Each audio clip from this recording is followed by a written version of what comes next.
Bueno, buenas noches. Es un gusto poder estar esta noche juntos. Y pensaba hace un instante cuando Nico oraba acerca de la oportunidad que tenemos hoy de abrir la palabra de Dios, que en ningún momento se va a volver a repetir. Esta reunión no se va a volver a repetir y tal vez no vamos a estar juntos de la misma manera otra vez. Así que qué bueno es aprovechar el momento y no dejar que los instantes pasen sin sacar provecho de lo que estamos viviendo. Estamos para abrir la palabra de Dios y les invito a ir al libro de Éxodo, libro de la Biblia llamado Éxodo. Es el segundo libro del Antiguo Testamento, Éxodo. Y estamos en tiempos de Pascua, la celebración tradicional que todo el mundo, o casi todo el mundo, realiza. Creo que el que más, el que menos, algo ha hecho de la tradición. Pero vamos a ver lo que Dios dice en su palabra acerca de esto y la importancia que tiene para nosotros hoy aquí y en este momento. Que el Señor añada su bendición. Vamos a leer el capítulo 12 del libro de Éxodo. Capítulo 12, versículo 3. Dios está hablando a Moisés y dice así: habla a toda la congregación de Israel diciendo: en 10 días en el 10 de este mes, tómese cada uno un cordero, según las familias de los padres, un cordero por familia. Mas si la familia fuere tan pequeña que no baste para comer el cordero, entonces él y su vecino inmediato a su casa tomarán uno según el número de las personas, conforme al comer de cada hombre. Haréis la cuenta sobre el cordero. El animal será sin defecto, macho de 1 año. Lo tomaréis de las ovejas o de las cabras, y lo guardaréis hasta el día 14 de este mes, y lo inmolará toda la congregación del pueblo de Israel entre las 2 tardes. Y tomarán de la sangre y la pondrán en los 2 postes y en el dintel de las casas en que lo han de comer.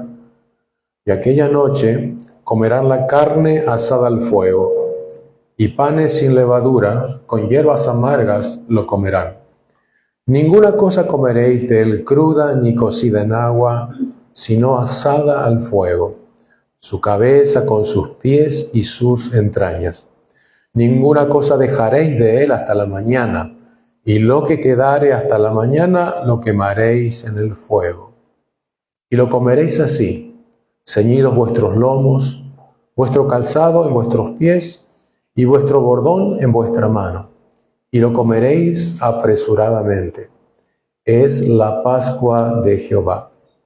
Pues yo pasaré aquella noche por la tierra de Egipto, y heriré a todo primogénito en la tierra de Egipto, así de los hombres como de las bestias, y ejecutaré mis juicios en todos los dioses de Egipto, yo Jehová.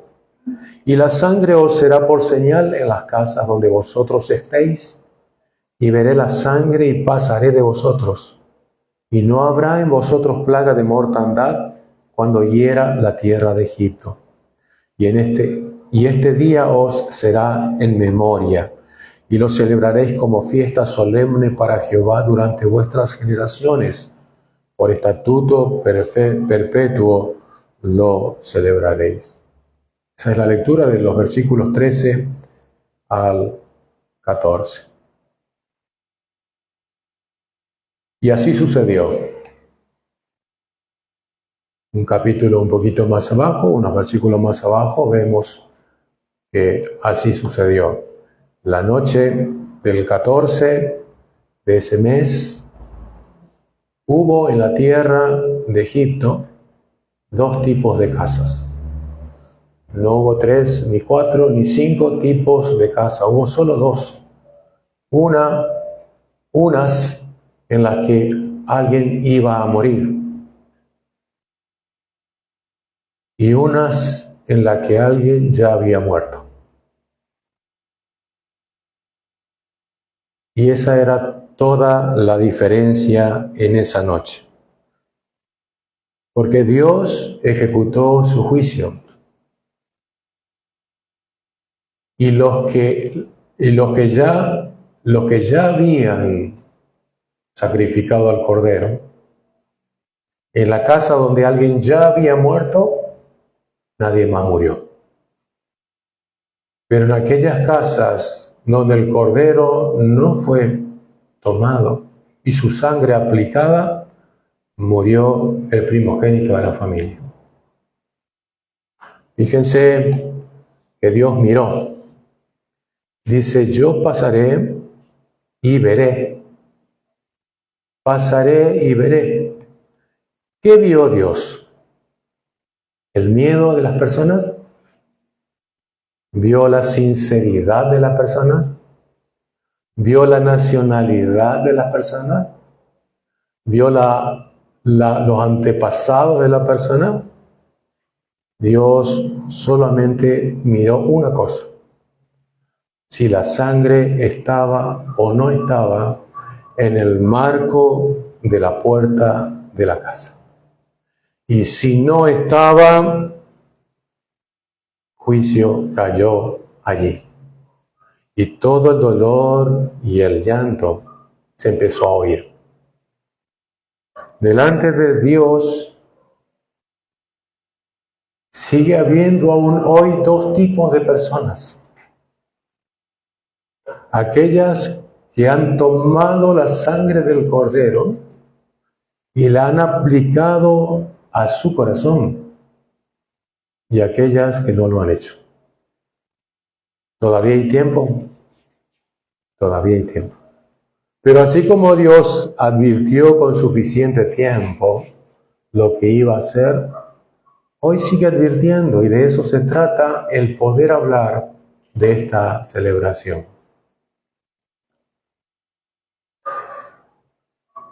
Pero antes de avanzar un poco más, no debemos considerar a Dios como alguien que se salió de las casillas, como alguien a quien de repente se le acabó la paciencia, porque recordaremos que ya 9 veces Moisés vino delante de Faraón, y 9 veces Faraón mintió diciendo que si Dios quitaba la plaga, la peste o lo que había enviado, él dejaría ir a su pueblo.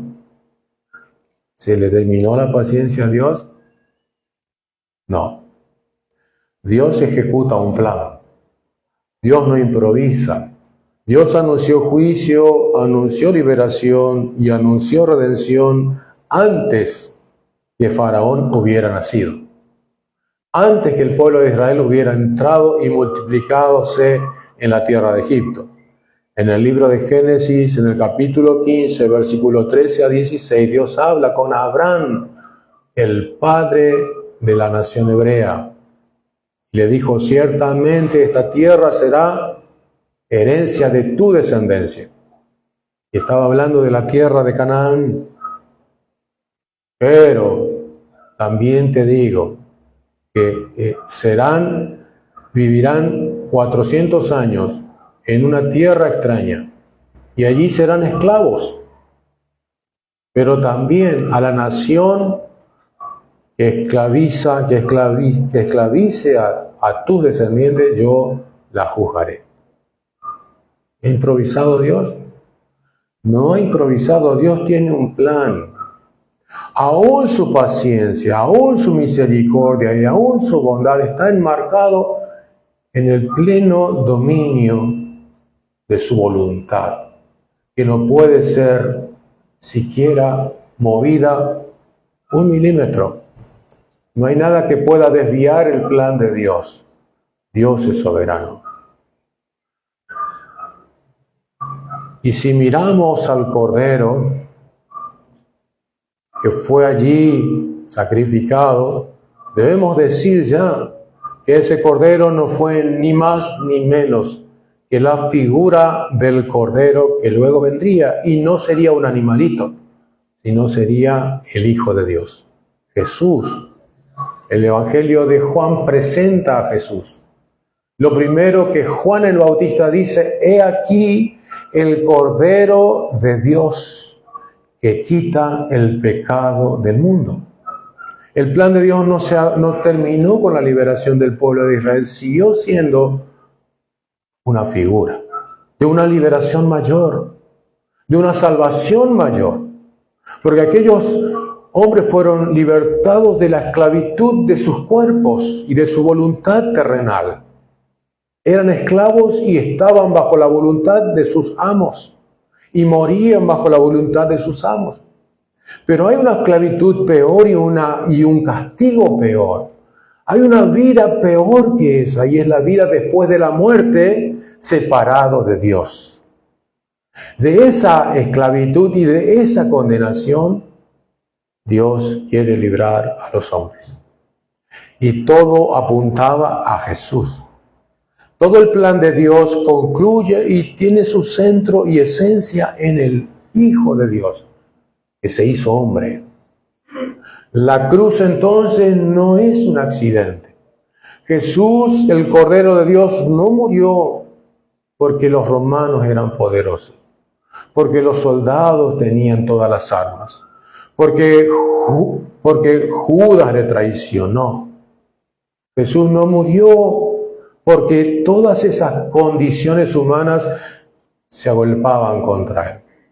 Aunque ciertamente estaba así previsto que sucediera. Pero Jesús dijo allí, en el huerto de Getsemaní, cuando Pedro saca su espada y en su euforia y valentía, porque fue valiente Pedro, cortó la oreja de un hombre allí y dijo: Pedro, mete tu espada en su lugar. ¿No crees que puedo pedir al Padre 12 legiones de ángeles y Él no me los daría? Pero si sucediera eso, ¿cómo se cumpliría la Escritura? ¿Cómo se cumpliría el plan de Dios? El plan de Dios es Jesús, el Cordero de Dios, que quita el pecado del mundo y quita el pecado de tu vida, que te hace libre de condenación y libre del destino que mereces, que merezco yo también. La cruz no fue un accidente, es la conclusión del plan de Dios. Y esto debe, hermanos, cambiar nuestra manera de ver nuestra salvación. No hemos sido salvos de última hora, al último momento. Así porque, bueno, por fin, por suerte, por un pelito, fuiste salvo. No, todo está en el plan de Dios. Y tu salvación y mi salvación fue hecho y será hecho si aún no eres salvo, conforme a la voluntad de Dios. Dios planeó la redención, no la va a ejecutar a medias, la ejecutará perfectamente. Ahora, siguiendo con el Cordero que allí fue sacrificado y las cuestiones o verdades que podemos extraer de aquel hecho de la Pascua en Egipto. Todo está dentro del marco o del contexto de un juicio. Dios dice: juzgaré. Juzgaré a todos los dioses de Egipto. Pasaré y juzgaré. Dios exige juicio. Pero fíjense que también trae salvación. En una mano trae su juicio y en la otra salvación. Dios exige que el pecado sea pagado, pero también te dice que no tienes que pagarlo, no tienes que pagarlo vos. El pecado no se ignora, se paga, pero Dios te ha dado un sustituto. Por eso decía al principio que había dos casas en aquella noche, una en la que alguien ya había muerto, ese fue el Cordero, y toda la familia conservó su vida, y otra en la que alguien había de morir, y murió. Aquellos que no tomaron el Cordero que Dios proveyó. Jesucristo no vino a mejorar mi vida o tu vida en este mundo. Jesucristo vino a ocupar mi lugar y tu lugar. El Evangelio nos enseña que quien rechaza al sustituto se queda con su culpa. Quien rechaza la salvación debe afrontar el juicio. Quien menosprecia a Jesús verá el veredicto final. Apartaos de mí. Apartaos de mí. Quien se queda con su culpa no puede sostenerse en pie delante del Dios justo y santo. Dios es justo. El cordero que Dios pedía, Dios también lo proveyó, y he aquí el Cordero de Dios. Jesús fue provisto y Él padeció en la cruz para que todo aquel que en Él cree no se pierda, sino que tenga vida eterna. Ese es el mensaje que está allí en la antigüedad, en el libro de Éxodo. Apenas termina el libro de Génesis y comienza esta historia que está enseñándonos el plan de Dios, las buenas nuevas de Dios. Dios está llevando adelante un plan de salvación que no se agota ni termina en la liberación de aquel pueblo israelita, sino que apunta más lejos y es más trascendente porque es eterno. Es la salvación de Dios de quitar el pecado de su creación, librar a los hombres de la condenación y atraerlos nuevamente a la comunión con Él, a vivir con Él, como fue al principio en el Edén.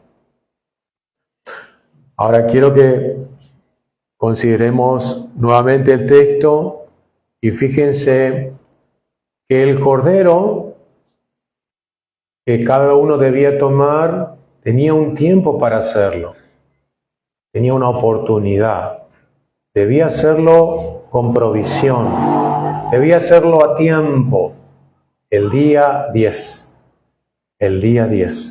y lo guardará hasta el 14 y será inmolado ese día. Algunos tal vez se habrán encariñado con el cordero y dijo, no lo voy a matar. ¿Eso le salvaría? Si el cordero quedaba atado en la puerta por ser tan perfecto y tan inocente, ¿le salvaría? No. Hay una sola cosa que importaba y que Dios miraría. Si la sangre del cordero estaba aplicada en el marco de la puerta de la casa. La sangre tenía que estar aplicada. Esa noche, no importaba ninguna otra cosa. Nadie podía discutir sobre teología. Nadie podía exponer su religión. Nadie podía decir yo soy hijo de Abraham. Solamente era necesario, imprescindible, que la sangre estuviera puesta en el marco de la puerta. La sangre debía ser aplicada. Dios no está mirando las genealogías tampoco hoy. No importa quiénes fueron tus antepasados, si fueron muy buenos, muy excelentes, o fueron muy malos, o fueron normales, personas comunes. No importa de qué familia vienes, qué apellido llevas. No importa cuántos años de religión tienes, ni de iglesia tienes. No importa cuál es tu trayectoria en la iglesia, ni el servicio que prestas. No importa cuánto donas u ofrendas. No importa ni siquiera si eres bueno y perfecto todo el tiempo. Tampoco importa si eres un pecador. Lo que importa y lo que realmente importa, y es lo único que siempre va a importar, es si has aplicado la sangre de Cristo a tu corazón. Dios no te va a preguntar tu historia, Dios va a mirar si hay sangre. Y si esa sangre de la que te has apropiado es la sangre de Cristo. ¿Cómo me apropio de la sangre de Cristo? tengo que confiar que la vida de Cristo derramada allí en su sangre es para mí. Y la tomo y declaro y digo, Dios, esa sangre fue derramada para pagar mis pecados. Lo sé, lo creo y te ruego que esa sangre la tomes en cuenta a mi favor. Eso quiere decir entonces el hecho de que Cristo haya muerto en la cruz y hoy esté celebrando o estemos celebrando la Pascua y ocupándonos aún de la manera más solemne que podamos de respetar aquellas cosas que la tradición piensa que son importantes hoy, tal vez hacer silencio como se hacía en la antigüedad, no cocinar nada, comer cosas sin levadura. Todas esas son tradiciones, todas esas cosas no tienen importancia. El hecho de que Cristo haya muerto en la cruz y estés pensando en eso y aún mirando películas, no te salva.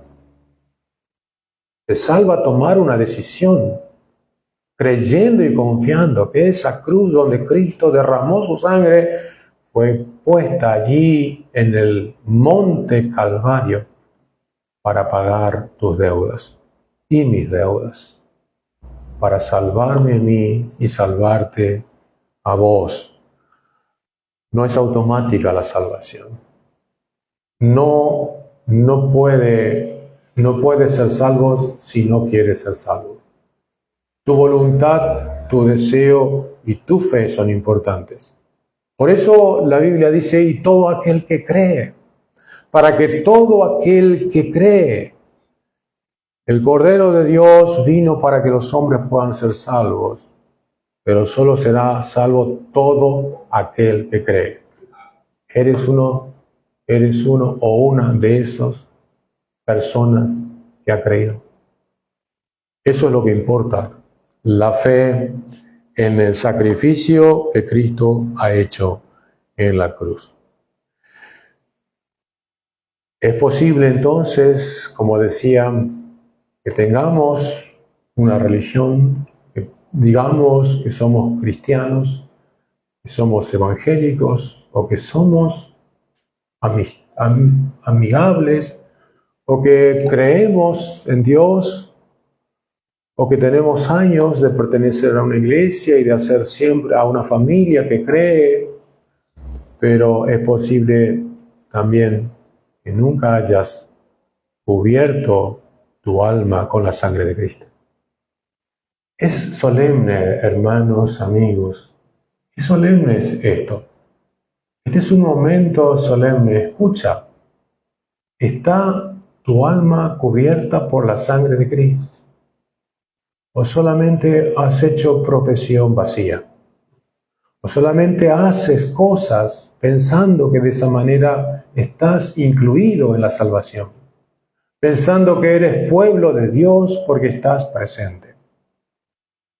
Cuando Dios saque a su pueblo del mundo y derrame su juicio sobre el mundo entero, solo estarán aquellos que han sido cubiertos, lavados y renovados por la sangre de Cristo. Este momento no se va a volver a repetir. Esta predicación no va a ser dada de nuevo. Podrá basarse nuevamente en el mismo pasaje, pero el momento de aprovechar la oportunidad es hoy. El Cordero debe ser tomado con anticipación, no cuando llegue el momento en que Dios pasaba. Ya no había tiempo de tomar el Cordero. La sangre tiene que estar aplicada con tiempo. Aún hay tiempo hoy. Aún hoy hay tiempo. En el juicio no hay medias tintas. Dios dice, yo pasaré por toda la tierra de Egipto y morirá todo primogénito, tanto de los hombres como de las bestias, hasta el último. No hay medias tintas, el juicio viene. Dios trae juicio contra el pecado, contra la idolatría. La única pregunta es, ¿dónde va a caer el juicio? ¿Dónde cae el juicio? Y el juicio cae o sobre el Hijo o ya cayó sobre el Cordero. Y esto es lo que nos enseña el Evangelio. El juicio de Dios ha caído sobre su mismo Hijo, sobre el Cordero de Dios. De eso se trata la cruz, de que Cristo Jesús, el Hijo de Dios que se hizo hombre, afronte como sustituto de todo hombre y mujer de este mundo, como sustituto y cargando sus pecados, afronte la justicia divina. Y allí donde el juicio ya cayó, allí puedes estar seguro. Donde el juicio ya cayó, toda persona puede estar segura, porque no volverá a caer. Por eso la Biblia llama a ver la cruz de Cristo y a venir a Él. Hoy Dios te dice, si no tienes a Cristo, ven a Cristo. Mira la cruz con fe, refúgiate allí, porque allí el juicio ya cayó. La pregunta es, ¿quién pagará el juicio? Cristo ya pagó por ti, pero si no lo quieres tomar a tu cuenta, lo vas a tener que pagar vos. Rechazar a Cristo, rechazar al Cordero, menospreciarlo, significó para aquellos egipcios, diríamos egipcios, pero yo diría todos aquellos que rechazaron, significó muerte segura. Y lo mismo pasará hoy. La eternidad sin Dios y todo el sufrimiento que eso significa es seguro para aquel que rechaza al Hijo de Dios, al Cordero que Dios mismo ha provisto para mí y para vos. Ahora fíjense otra vez, miremos un poco esto de la seguridad de la cruz de Cristo. Hay seguridad en la cruz de Cristo. Hay seguridad en la casa donde el dintel está pintado con sangre. Hay seguridad porque esa sangre es la que Dios mira. Hay seguridad porque Dios es fiel y justo.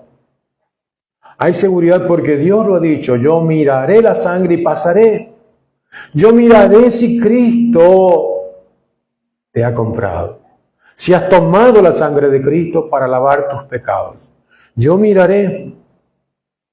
No dice la Biblia que hay seguridad cuando vos te sentís seguro. La seguridad no está en sentirse seguro. La seguridad no está en sentirse emocionalmente bien en la iglesia o cantando o orando. La seguridad está solo en la sangre de Cristo. Pensemos, en esa noche habían dos familias. Ambas familias degollaron el cordero. Ambas familias pintaron el dintel de sus puertas. Ambas familias estaban cenando el cordero. Pero una familia estaba tranquila, confiada y celebrando a pesar del horror que se oía en todo lugar. No me imagino lo que habrá sido, hermanos y amigos, aquella noche en aquella ciudad, en aquel reino de Egipto, donde miles de mujeres y padres gritaban por el horror de descubrir la muerte que vino cuando Dios ejecutó su juicio. Y entonces una familia estaba a pesar de eso confiada, tranquila y celebrando. Y otra familia que también había puesto la sangre podía estar temblando y con dudas si tal vez no llegaría a ellos. ¿Cuál de las dos familias será salva? Si ambas pusieron la sangre en el dintel de la puerta. Ambas. No importa cómo se sentían, ni cómo estaban, ni qué emociones tenían, ni qué dudas tenían. Hermano, hermana, tus dudas, tus emociones, el estado de ánimo tuyo, no es lo que te asegura tu salvación. La salvación es segura porque Dios lo ha prometido. Yo miro la sangre de Cristo.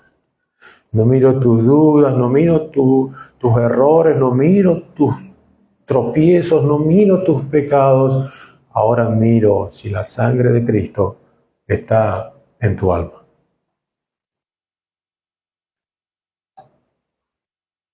Fíjense también que la Pascua significa paso o pasar.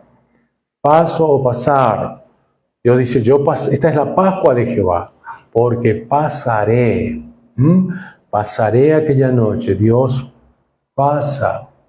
Pero también no solamente pasa para ejecutar su juicio, sino también dice, veré la sangre y pasaré. Así que en esa Pascua tenemos las dos cosas otra vez. El juicio y la redención. Juicio y redención. Estamos repitiendo, pero es importante que veamos esto, porque si vemos de celebrar la salvación de Dios, tenemos que realmente estar seguros de por qué lo celebramos. Lo celebro porque el Cordero que Dios entregó murió por mí. Yo he confiado en Él.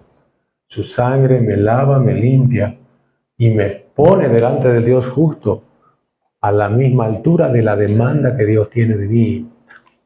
Dios justo y santo demanda almas limpias, puras, perfectas y santas.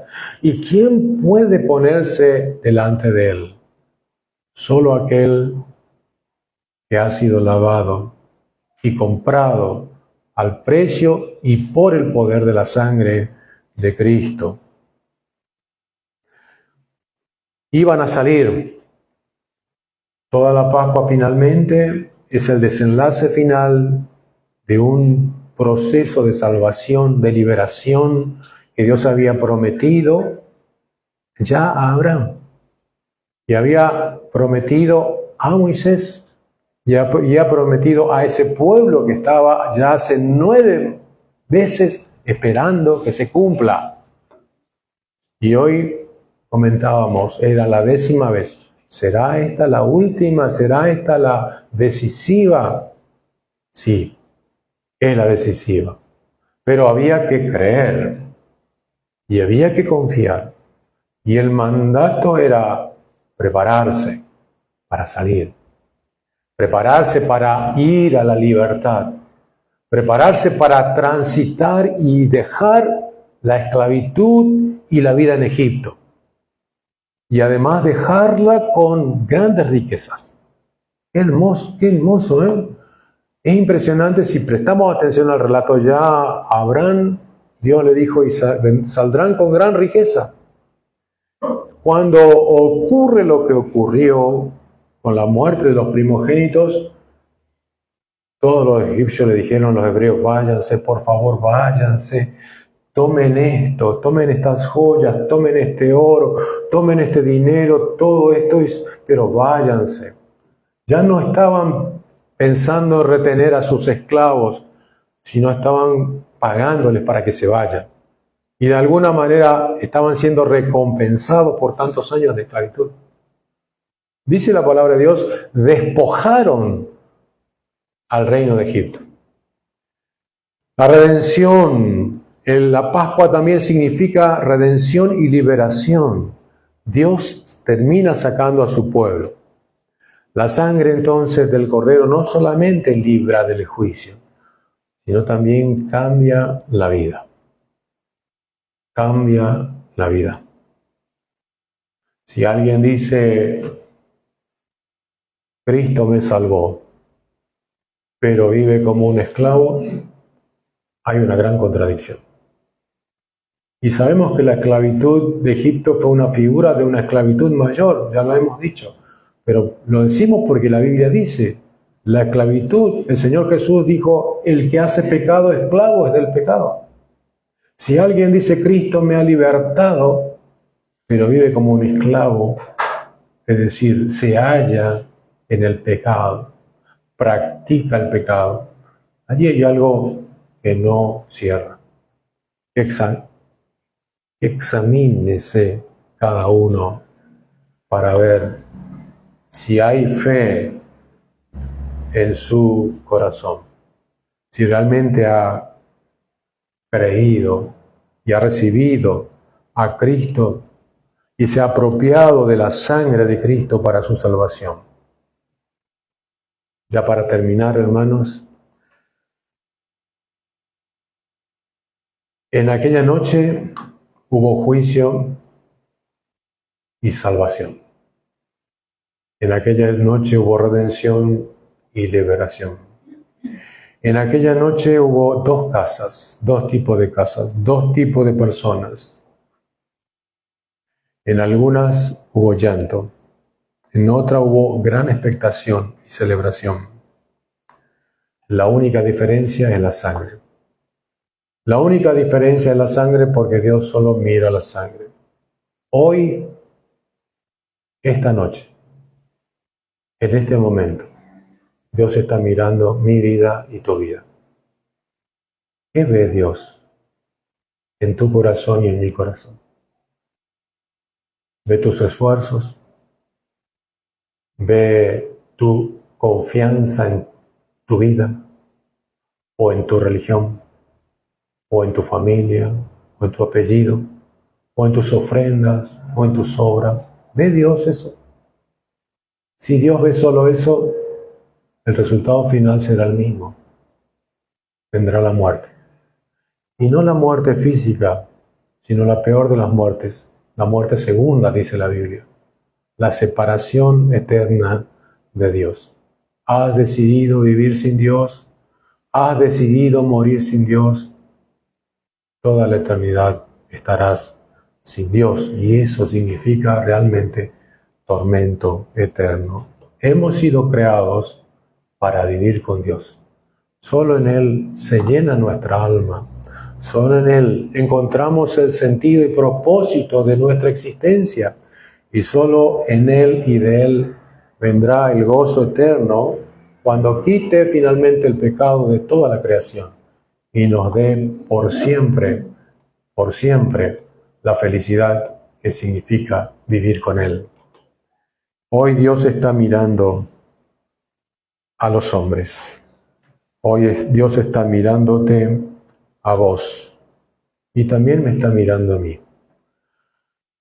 ¿Qué está viendo Dios? ¿Tu justicia o la sangre de Cristo? Que sea la sangre de Cristo. Hoy hay oportunidad. Puedes decirle a Dios allí donde estás, en tu corazón: oh Dios, que la sangre de tu Hijo me libre de mis pecados y de la condenación que merezco. Solo porque tú eres bueno. Creo en Él. Que así sea.